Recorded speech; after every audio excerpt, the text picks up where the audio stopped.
My mouth shall speak wisdom, and the meditation of my heart shall be of understanding.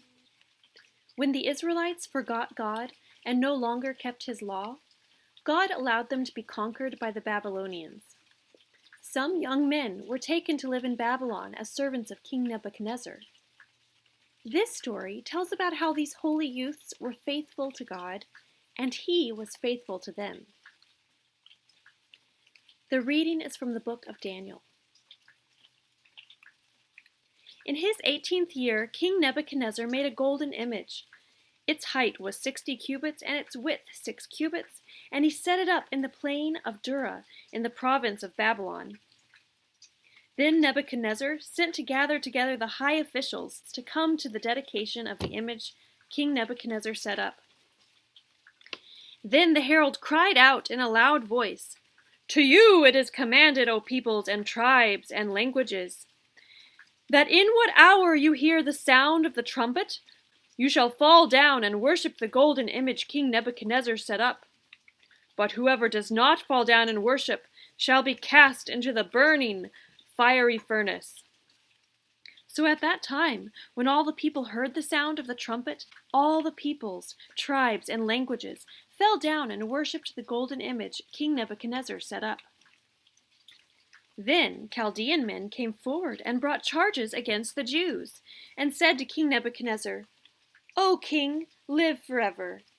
You, O king, made a decree that every man who hears the sound of the trumpet, but does not fall down and worship the golden image, shall be cast into the burning fiery furnace. Now there are certain Jews, Shadrach, Meshach, and Abednego. Those men did not obey your decree, O king, and they do not serve your gods, nor do they worship the golden image you set up." Then Nebuchadnezzar, in a rage and a fury, gave the command to bring Shadrach, Meshach, and Abednego. So the men were brought before the king. Nebuchadnezzar then answered and said to them, "Is it true, Shadrach, Meshach, and Abednego, that you do not serve my gods or worship the golden image I set up? But indeed, if you do not worship it, you shall be cast into the burning fiery furnace. Then what God is there who will deliver you from my hands?"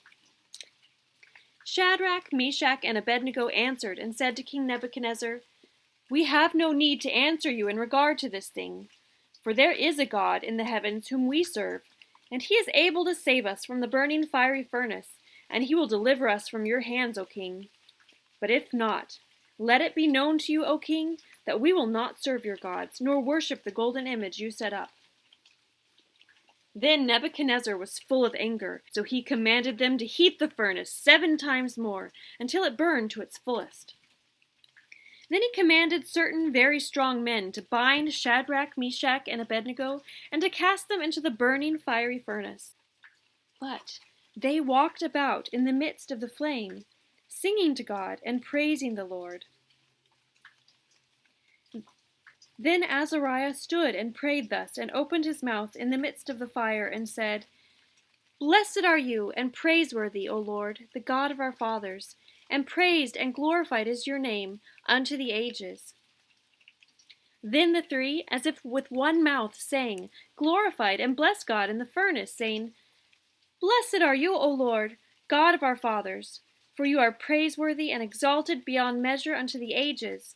Blessed is your name and the temple of your glory, and you are praised exceedingly and exalted beyond measure unto the ages." Now Nebuchadnezzar heard their singing, and he marveled, and rose up in haste. And he said to his nobles, "Did we not cast 3 men bound into the fire?" They replied to the king, "Truly, O king." Then the king said, "Behold, I see 4 men untied and walking in the midst of the fire, yet they are not destroyed. And the vision of the 4th is like the Son of God." Then the king approached the door of the burning fiery furnace, and he called out to them by name, "Shadrach, Meshach, and Abednego, servants of the Most High God, come forth and come here." So Shadrach, Meshach, and Abednego came forth from the midst of the fire. That the fire had no power over their bodies, Neither had it singed their hair, nor scorched their clothes, nor was the smell of fire on them. So King Nebuchadnezzar answered and said, Blessed is the God of Shadrach, Meshach, and Abednego, who sent his angel and saved his servants who trusted in him. On the Sunday before the feast of the Nativity, we remember all the holy ones who lived before Christ, especially his family members and the prophets who spoke of his coming. The hymns especially mention the three holy youths who praised God and were comforted by him in the midst of the fire. The fire was so hot that even the soldiers who threw the youths into the fire perished. But the three holy children didn't. They walked about in the fire, singing and praising God, and God came and walked among them. In the canon of the Nativity, we sing in Ode 8, The furnace, moist with dew, was an image prefiguring a wonder beyond nature. For it did not burn the children whom it had received, nor did the fire of divinity consume the virgin's womb when it entered it. So let us raise the song, let all creation bless the Lord, and exalt him unto all ages. We marvel that the children were not consumed by the terrible fire.